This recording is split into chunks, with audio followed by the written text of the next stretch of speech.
Hello, Red Sox Nation. Welcome to another edition of Red Sox Wrap 360, your weekly rudderless discussion on all things Red Sox. Poppy goes deep twice, blows up in the Bronx, able to salvage one game down there. Pretty decent 500 road trip for the Sox. We'll talk about that, and we'll look ahead to the upcoming homestand tonight on Red Sox Wrap 360. You're tuning into the destination for TV superfan discussion, AfterBuzz TV. And now, let the buzz begin. Tell your children not to walk my way. Tell your children not to hear my words, what they mean, what they say. Mother, have a great day. Oh, yeah. Hope all the mothers out there had a great day. Probably snoozing now if you're back east. It's after midnight after all. But hopefully you went to bed with a nice light head, because David Ortiz, please don't retire, goes deep twice. Stephen Wright throws the first complete game for the Red Sox this year, and they salvage one out of the Bronx. How much do we love this Red Sox team?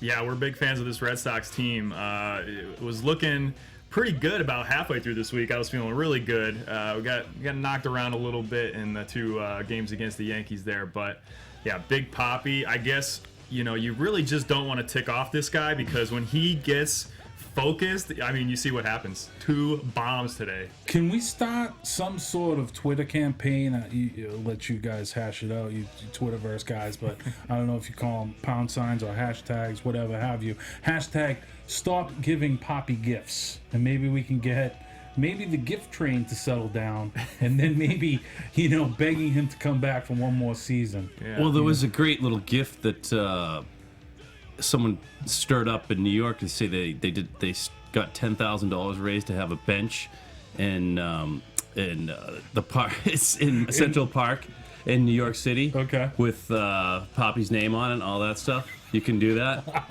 Oh, I love that idea. That's great. New Yorkers will be dealing with that for a while. I got $4 in on that, 10 grand.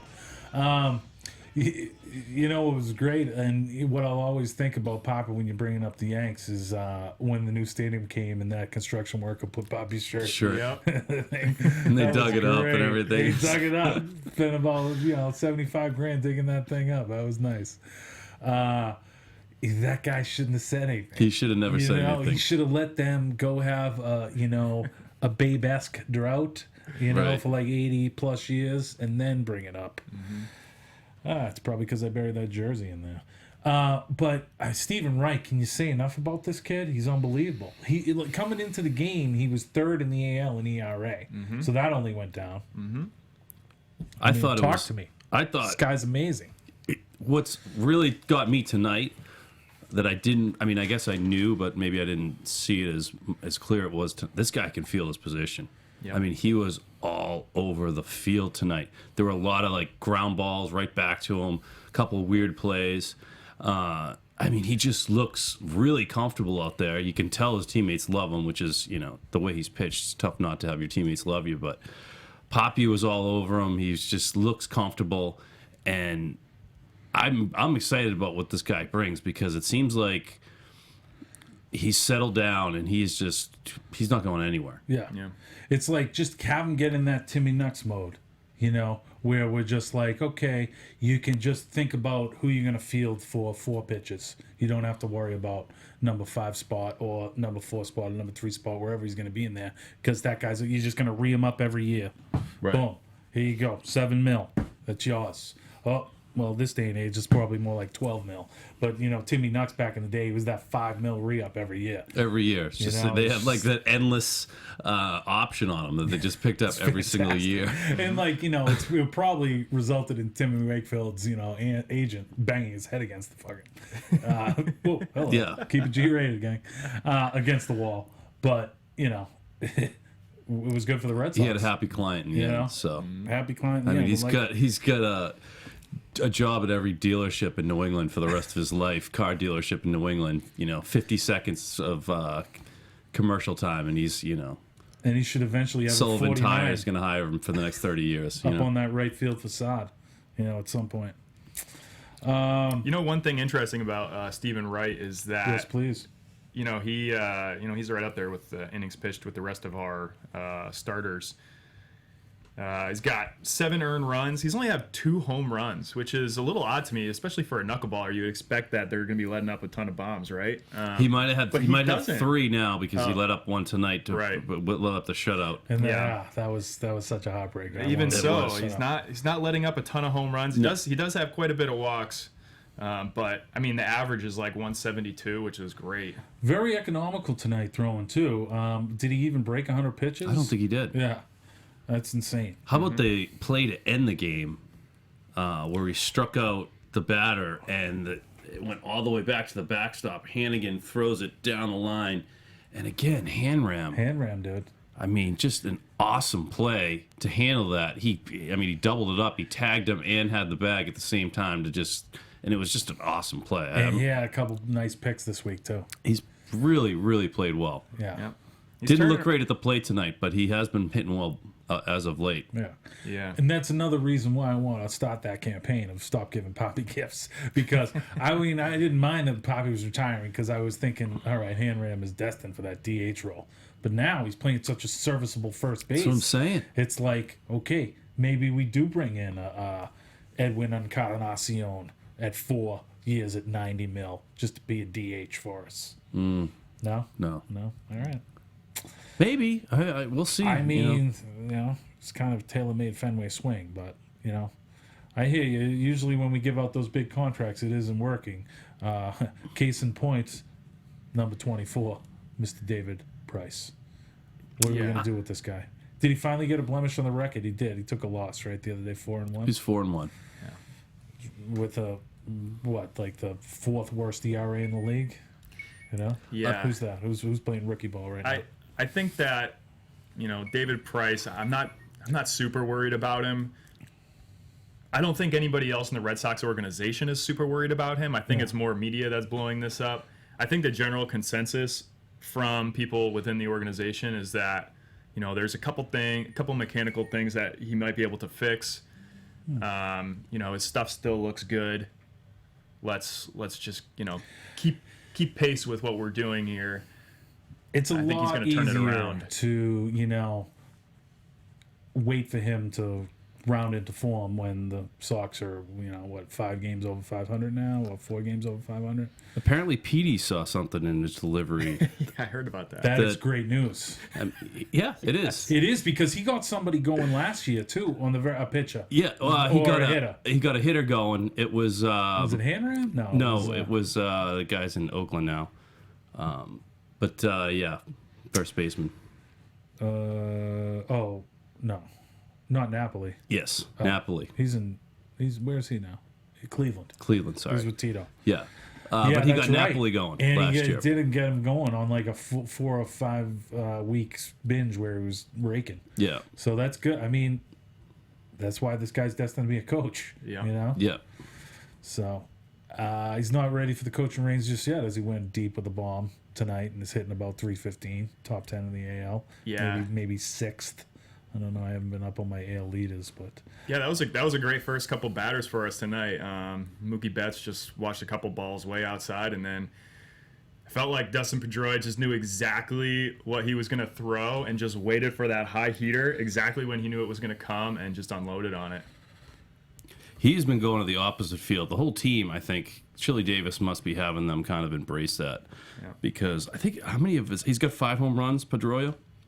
I think at least 3 of them have been fairly short home runs to right field. But I mean, they're home runs, and he's taking advantage of whatever situation he's in. yeah. And it's nice to see the way he's playing this year. I keep bringing it up every week, but I don't know why I'm surprised by it. But every day he comes out and performs at the level that you expect him to. Yeah. And, obviously he's such a fan favorite. We love to see him do it. And we want him to be around a long time and finish out his career at Red Sox, finish out this contract anyway, despite how many times you want to mention Yamakata. I mean, Dustin's our boy, and he will be there. Oh, yeah. So kind of a big deal this week, and, kind of surprised we're getting to it even this late in the program, but Ron Mea Culpa going the other night. How about his umpiring in that Friday night game? It's like, and that is just the game, and I'm so glad that they were able to win the finale of that series. Thank God, because they had the stopper in there, old Stevie Nux. But that's kind of the game that can really send you on a bad turn for a little bit, where a potential victory is snagged from your claws by the umpire. It was just. It could, but I really like the way everybody reacted to it. I mean, to see John come out and get in between Ortiz and the umpire, and you knew as soon as he came out, after he was getting ejected. So that's probably a fine. Before he got ejected, came out, got thrown out. Yeah. Really like tried to see throw that. out the ump. That was awesome. That was awesome. And then, of course, Ortiz got the third pitch, and he went to the dugout and got tossed. And then, John came back out with Ortiz. I just really liked the whole way they handled it. I mean, I know Ortiz was pretty embarrassed about that because typically he's not really associated with making those type of blow-ups in the middle of games like that. But, man, I just loved seeing it. It's good to see he's still got that fire. I love it. He was pretty heated. That's another reason why I think, hey, buddy, what happens next May? How are those blow-ups going to find their way into your life? Yeah. They're not. No.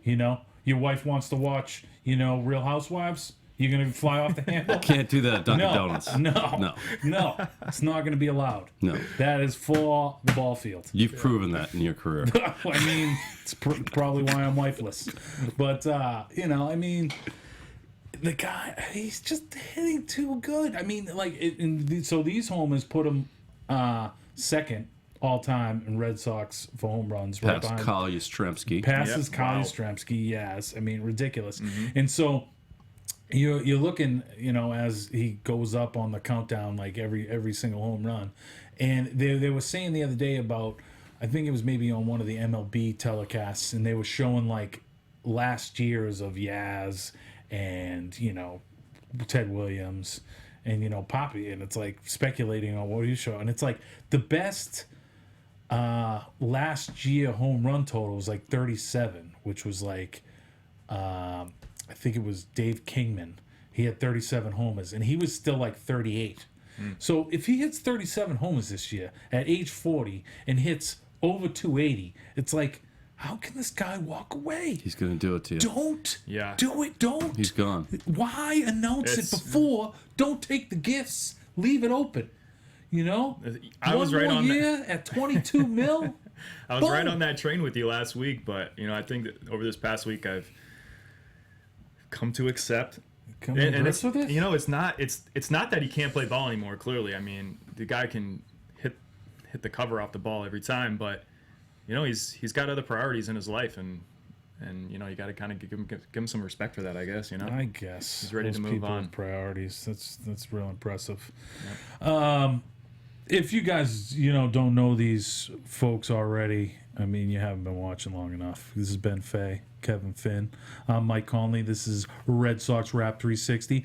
Guys, why don't you tell folks out there what your Twitter handles are, just in case they want to hit us up mid-show, ask us a question. Yeah, when you're ready to call me out on all the mistakes that I make on my statistics I love and that. general references, Yes. you can hit me at Benny Frickin' Jam. Yes. Just how it sounds. Just how it sounds. At Kevin F. Finn. Yes. 2 F's.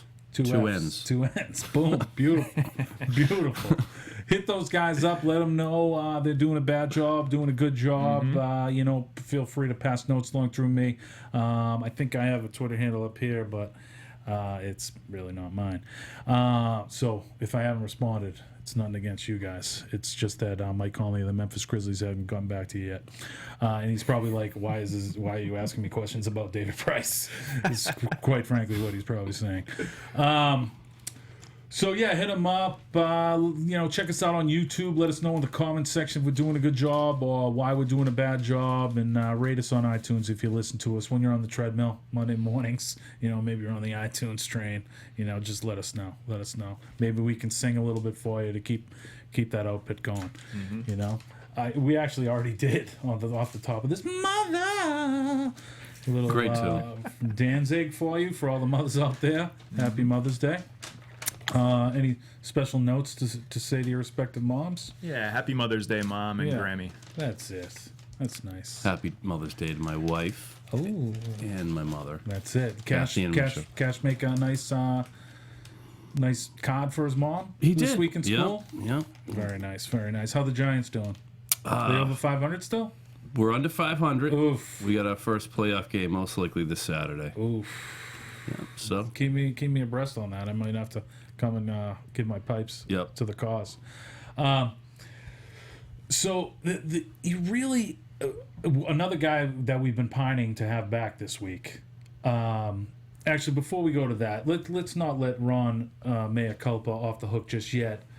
What do you think? 31 pitches according to the strike zone. Kestec. Yeah, Yeah. whatever it is, the Amica strike zone, or Right. am I allowed to say that? I don't know. Sure. Mika's a sponsor now. Yeah, 31 wrongly called pitches in that game, which was good for, I think, 6th worst this season. that's it. Which is, I guess, kind of bad, but just the worst time that he could have made a bad call, 2 bad calls. Right. Yeah. Back to back. Yeah. Well, I think what most frustrating about it was that the pitch on 3-1 was a borderline pitch that Poppy was very demonstrative about his disbelief that it was a strike. And then you kind of felt when he rang him up that he did it to Out of show spite. who was the Yep. boss. Yeah. And that's just not, there's no place for that And in that's why sports. Poppy blew up. And that's why I think it's getting such pub and reaction is, it led to a huge explosion by Poppy, but when you insert yourself into a game like that, and I think for whatever reason, baseball umpires have a little bit more of a tendency to do that than maybe NBA refs could kind of fall into this category too, Yeah. but where they really just, they insert themselves into the game, and it felt like he inserted himself. Yeah.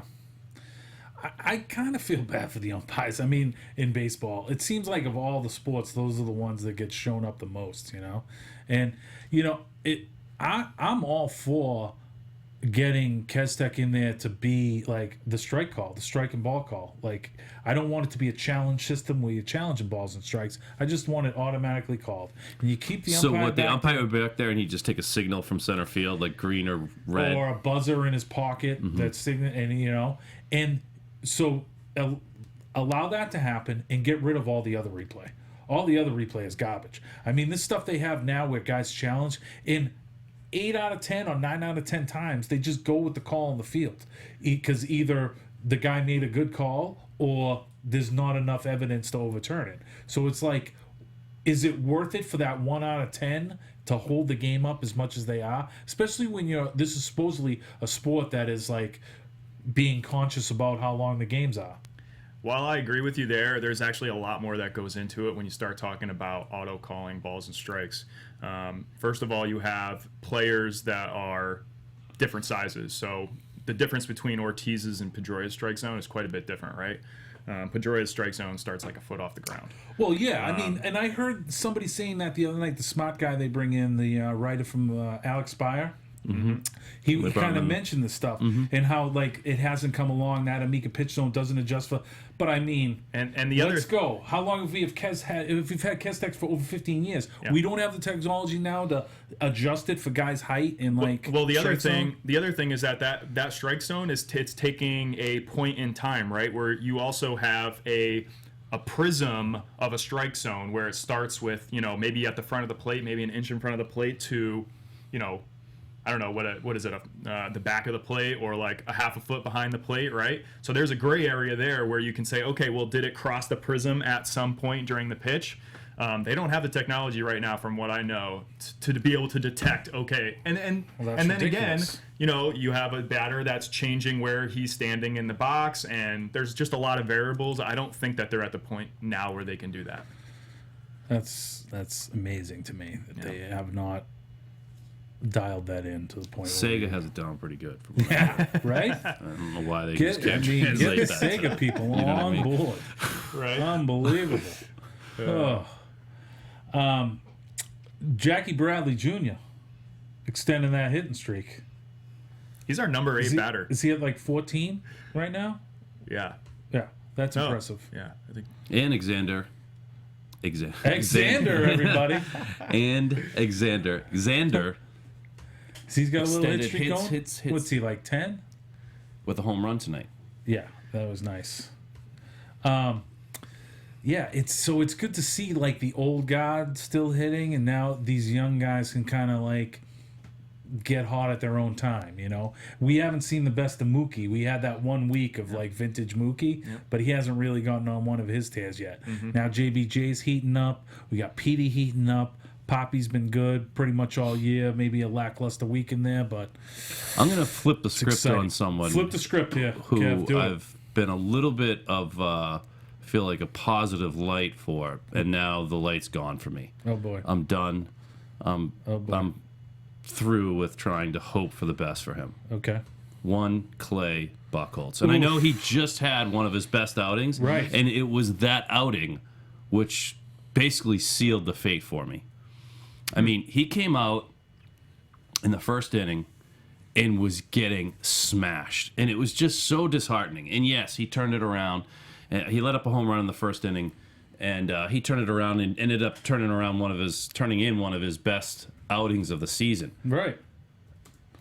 Some of the stats that were being called out in that first inning while he was getting destroyed were just overwhelming.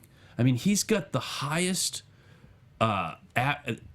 against him. He has the highest average against him with runners in scoring position in the last 3 years of any pitcher in Major League Baseball. Yeah, I saw that. For That the was bad. last 3 years. That's unacceptable, man. I mean, if we really truly want to be one of the elite teams in the AL this year, they got to get a real number 2 because he's just too up and down.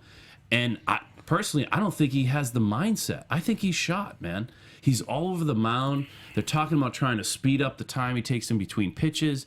And I've never really reacted well to those guys that like slow way down when they start struggling. And he's one of those guys that slows way down. He's uncomfortable to watch right now. Even when he's successful, which he was the other night, you're waiting for the other shoe to drop. Yeah. Well, don't you think we got some answers in this very same rotation already? In Stephen Wright or Rick Porcello, both of those guys are pitching well enough to be a number 2. I mean, Absolutely. But what's going to I'm a little happen? more worried about David Price, the $31 million a year guy, than I am about Buchholz at this point, who's making the inverse 13. I'm not worried about salaries Price. at this point. We've already spent it. And I'm not worried about Price the way that I'm worried about Buchholz because David Price is David Price. Yeah. And he doesn't have the highest batting average against him with runners in score for 3 straight years. I don't know how do you even turn that around? Yeah. I mean, and he's just had a terrible start. He looks so uncomfortable out there. I mean, he needs to be dealt to Cincinnati or somewhere where, they're good enough team, but he's just got no pressure on him. Wow. So here's the thing. We have, I'm going to kind of expand it into the larger Give it to talk us. about the rotation, what things we can look forward to. Sure. We do have Joe Kelly in the wings here, throwing some bullpen sessions. Yeah, I think he's going to get a rehab start on Wednesday down in Pawtucket, I believe. All indications that what I'm hearing is that he's still a couple starts out. They're not going to rush him back with that shoulder. They're going to make sure that shoulder's ready to go before they bring him back, and they really have no need to rush him back either. We do have Eduardo, who I just got word today that his next start might be for the Boston Red Sox. Yes, I mean he had a start today for Pawtucket. Went 5 2/3 through in pitches in the 80s, I believe. 93 pitches, 60 for strikes, and allowed 3 runs on 6 hits, 2 bombs. So maybe not that sharp. And it seems like the next hole up is coming up here real quick on Tuesday because that's the Henry Owens hole because he was sent down. Sean O'Sullivan, obviously he's getting a shot because it's the Boston Red Sox and they always give shots to Irish boys. He's up. And so he's kind of been a little bit of a journeyman. So he might get the start Tuesday, or it could be maybe even Brian Johnson, I'm hearing. Well, the other thing is they might just skip the 5th man in the rotation and just start over again. Oh, okay. But yes, you're right. Henry Owens was going to be the one who was going to get sent down when Eduardo comes back. Also, what I've been hearing, which is quite interesting, and I think that we talked about this a little bit, and you were kind of on the same opinion I was, is that when Joe Kelly comes back, is that Stephen Wright is still the one who's going to be sent to the bullpen from all indications. Now, that just blows my mind because I don't know how we do that because he's our best pitcher right now. So I don't understand how the Red Sox can come out and say that. That being said, I don't think you can pull him either. You can't pull him. He's pitching way too good. I mean, like we said, third best ERA in the AL. One complete game this season we have. Yeah, and it's him. And it's like, but there is that attraction to having that change of pace being more available to you, like on an everyday basis, as opposed to just once every fifth day. I can see that being attractive. It's not attractive to me at all. No? Our bullpen is already crowded. Our bullpen is fine. We don't need him in our bullpen. Because he's only going to come in long relief, and it's just too disruptive to a team. I feel like when a knuckleballer is truly in his groove and in his rhythm, he knows he's coming in every fifth day, and the players know that they're going to have to be a little bit more on. Yep. The catcher knows before he's coming in that day that he's going to have a terrible day, and that's the way it's going to be. But when it's a 2-2 ball game and they're up against the Yankees and it's the seventh inning, I don't even necessarily want Stephen Wright to come in. Right. Because what if his knuckleball is dancing so well that, like, he's got a pass ball? Yeah. You know? Yeah. So, I personally, I don't think you mess with what Stephen Wright has going on. You don't touch that. You don't go near it.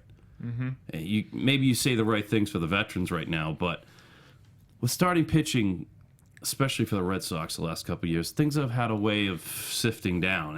We've constantly been talking about how they have a surplus of pitching. Right. And then all of a sudden, it's still consistently an issue for them year in and year out. So, do you see any world where, especially with Price's struggles right now, where we go to a six-man rotation? No. No? I mean, because it's like we have that depth, you know, in the starting rotation. When Eduardo comes up, I don't want to see. Well, granted, he's going to take that Henry Owens spot, but if they want to bring Joe Kelly up and make him a starter, let's go 6.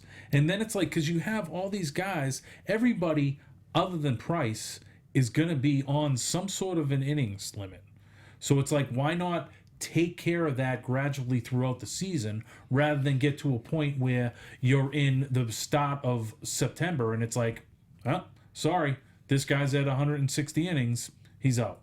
Well, I'm going to take this a different direction. I think the bigger question is at the beginning of the season, we were all talking amongst ourselves, when do we get to the point where we talk about trading for another starting pitcher?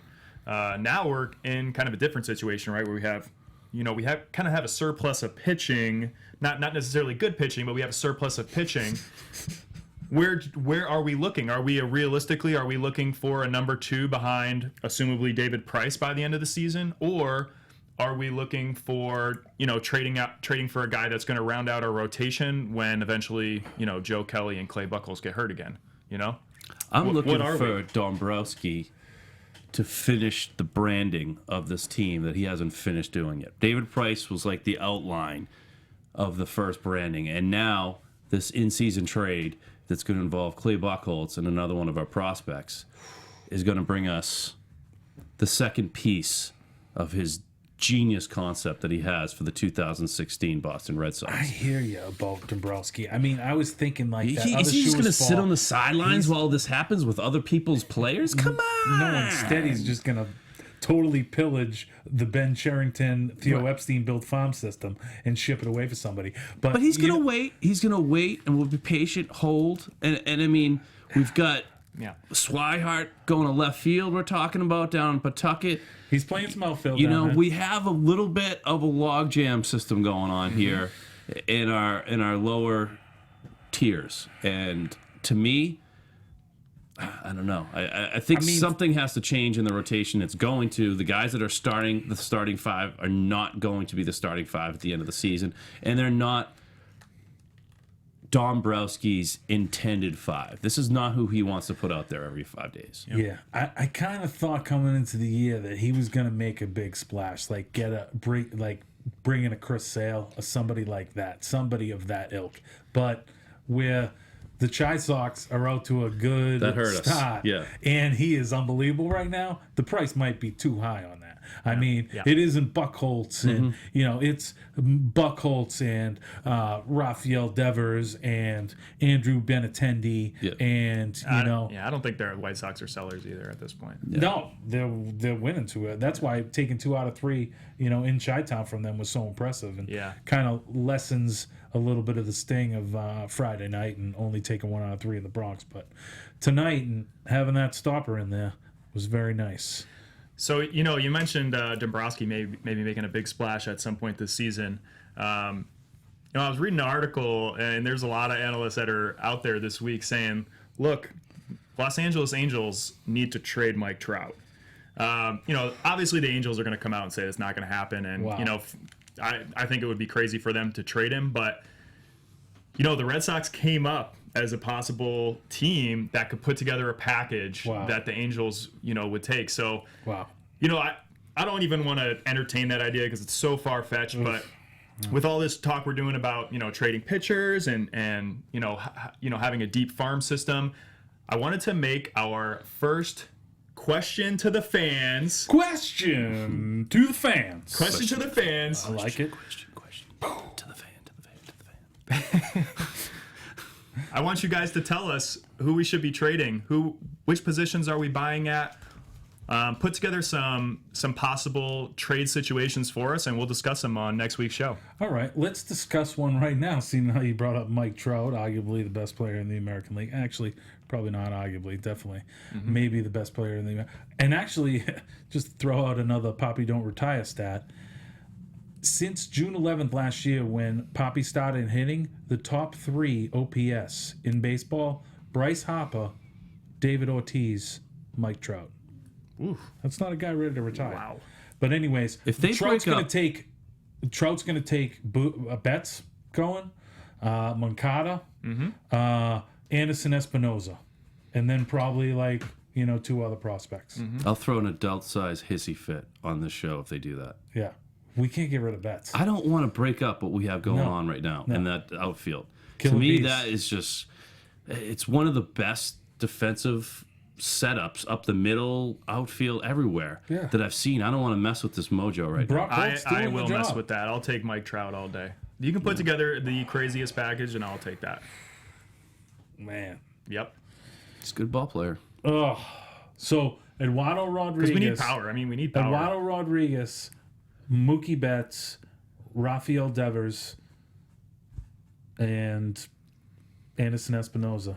You're in on Mike Trout. Man, if we could try to switch Espinoza out and maybe give somebody else, but the rest of that I'm okay with that. Wow. Yeah. You are on Ludes. Mookie Betts, this kid is a once in a lifetime player. I mean, you see how quick his hands are? Did you see the special tonight with before the game where he hit the thing with his mom and he was like, yeah, when his mom got up there and told a story about how when he was 5 years old, he told her that he wanted to hit it back to her as hard as he could so he could hit her, and he did.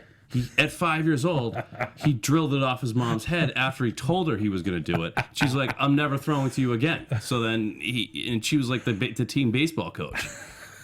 I mean, this is a natural, and she was an unbelievable athlete, and apparently he was just an incredible athlete all the way through. Great bowler.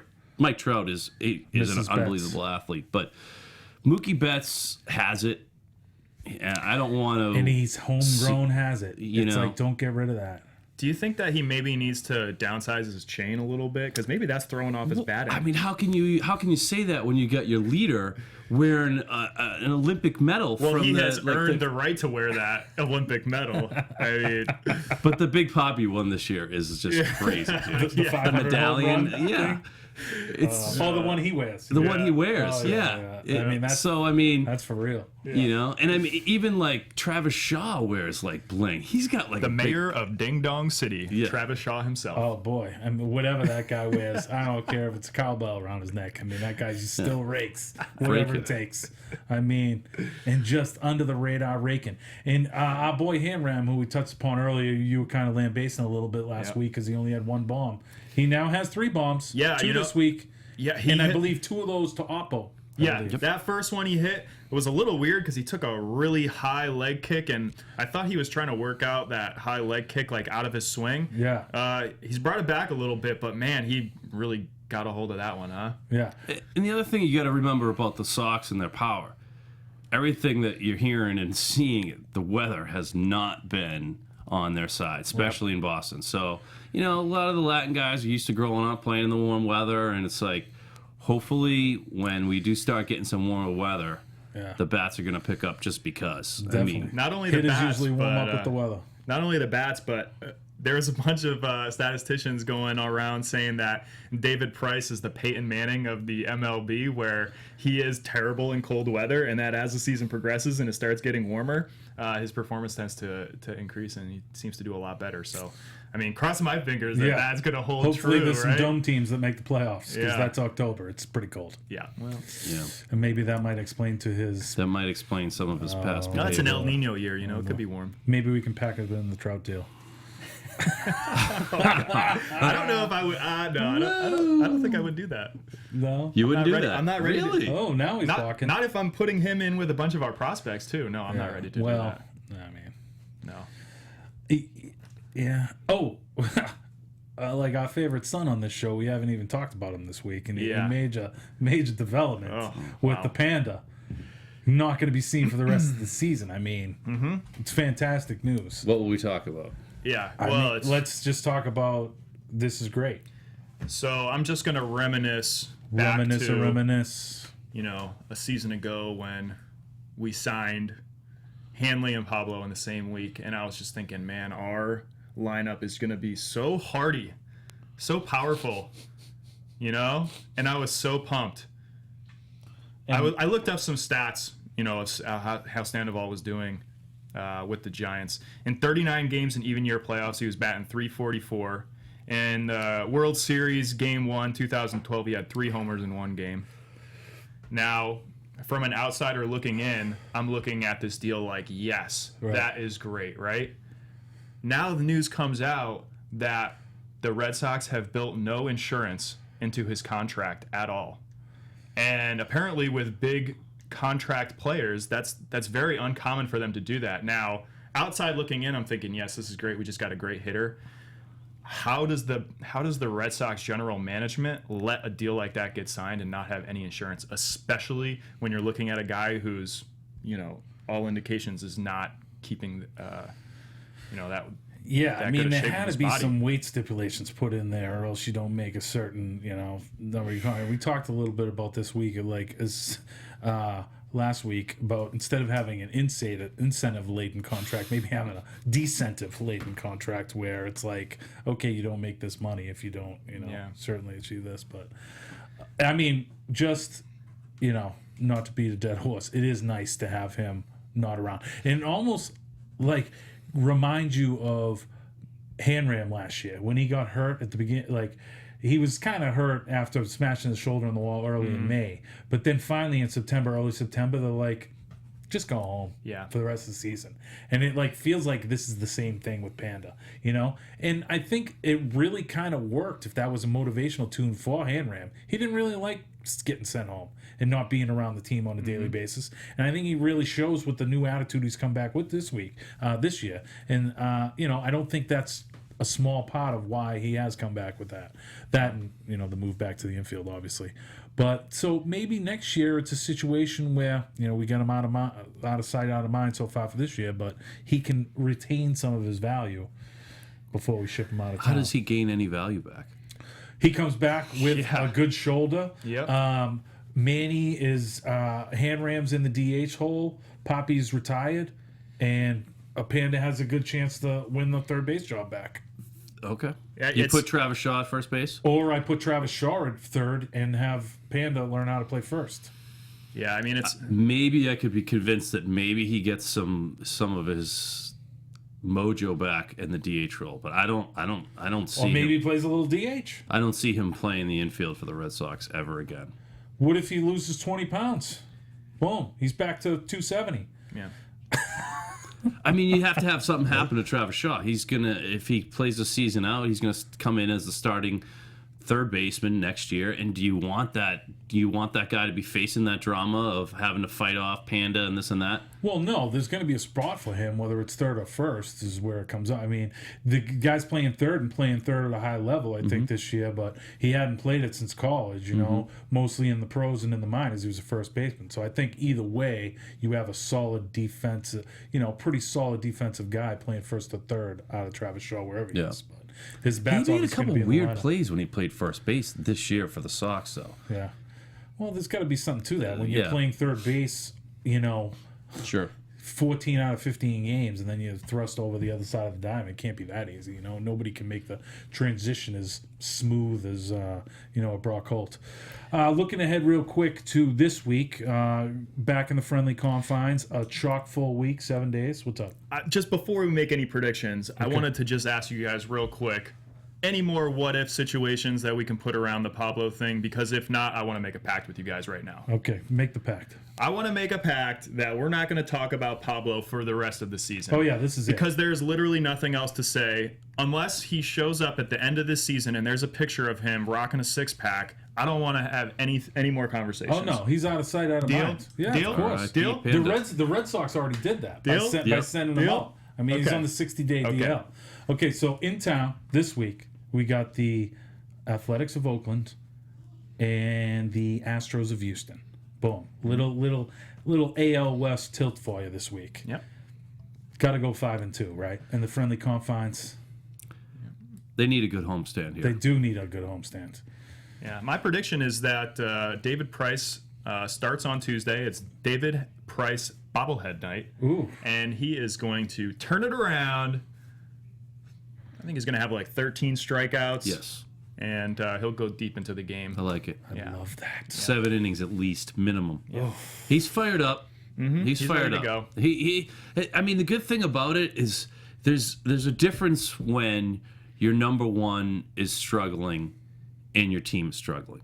Then there's the other option of your number one is struggling and your team is doing well. Right. That's what we have going on right now. And, it's kind of one of those things like, everyone's going to have their turn to struggle this year. Yeah. If we're going to play the way we're playing right now, which is good enough, and our number one is not truly going to be our number one, I'm feeling good about this. And the Red Sox are coming up on a schedule right now that's very manageable. A lot of teams that they should win. They really got to put a good stretch together here in these next 3 weeks. And just something real quick. I know we talked about the beginning of the season. That Chapman suspension, he's available to come back, I think, tomorrow. And we were thinking, if the Yankees can be like 10-20 in those 30 games, we'll be feeling good. I believe they're 11-19. So, and their offense has not been doing what they usually do. Their bullpen has still been good even with him. Their but it's the bullpen's offense, amazing, but their stay offense is, so. If Cashman compiled that very same lineup in 2006, he'd have a nice team. Unfortunately, it's 2016. Beltran is, Beltran, Teixeira, Yeah. Even Jacoby. Oh, Jacoby. Did you see him the other night? He took third base, stopped. I'm done. Yeah, I'm out. I'm done. He did. Oh, I mean, well, He's fragile. Thank God. Yeah, he pulled something. Well, we got to sign off, gang. But for Kevin Finn and Ben Fay, I'm Mike Conley. This has been another edition of a Red Sox Wrap 360 to all the moms out there. Hope you enjoy your day. Enjoy the week, why don't you? Go Sox. Thanks for tuning in, guys. Go Sox. From executive producers Maria Menounos, Kevin Undergaro, Phil Svitek, and the entire AfterBuzz TV staff, we would like to thank you for listening to the AfterBuzz TV network. To watch or listen to other after shows and post comments or questions, be sure to visit AfterBuzzTV.com. I'm Sir Richard Wentworth, and this has been a presentation of AfterBuzz TV. Buzz you later. The views expressed herein are those of the hosts only and do not necessarily reflect the views of AfterBuzz TV or its owners or principals.